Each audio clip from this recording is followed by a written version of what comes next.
এই এত গরমের মধ্যে রান্না করাটা যে কী পরিমাণের কষ্ট, মানে যারা রান্না তৈরি করে তারাই একমাত্র বুঝতে পারবে এই ব্যাপারটা। তার মধ্যে সবথেকে বেশি কষ্ট হচ্ছে রাত্রিবেলা রুটি তৈরি করা। রুটি তৈরি করা যে কী পরিমাণে কষ্ট কী আর বলবো তোমাদের।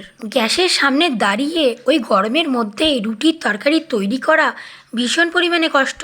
খেতে তো খুবই ভালো লাগে, কিন্তু তৈরি করতে ভীষণ কষ্ট লাগে। রান্নাটাকে সহজ করে নেবার জন্য আদাটাকে থেতো করে নিয়েছি, না বেটে নিয়ে কাঁচা লঙ্কাটাকে চিড়ে নিয়েছি এবং একটা টমেটো আর কুমড়ো আলু কেটে নিয়েছি। আজকে বানাচ্ছি কুমড়ো আলুর তরকারি আর রুটি। তবে অনেকেই কিন্তু এমন আছে এই রাত্রিবেলা গরমকালের দিনে কিন্তু রুটি খায় না, ভাত খেয়ে থাকে। আচ্ছা, তোমরা কোন দলে, ভাত খাও নাকি রুটি খাও? আমাদের কিন্তু যতই গরম হোক না কেন, আমাদের বাড়িতে এই রুটিটাই প্রচলিত। মানে সবাই কিন্তু রাত্রিবেলা রুটি খেতে বেশি পছন্দ করে থাকে। একদম ফুলকো ফুলকো রুটি তৈরি করে নিয়েছি। এই রুটি একটু ফুলকো ফুলকো না হলে ঠিক ভালো লাগে না।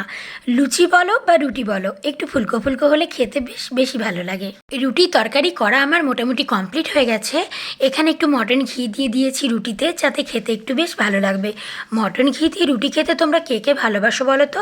আমার তো খুব ভালো লাগে। খাবার আমার তৈরি হয়ে গেছে। আমি কিন্তু রাত্রিবেলা জলদি জলদি খাবার খেয়ে নিই, মানে ওই 8টা-9টার মধ্যেই খাবার খাওয়া কমপ্লিট হয়ে যায়। আচ্ছা, তোমরা বলে যেও কিন্তু রাতে ভাত খাও নাকি রুটি খাও।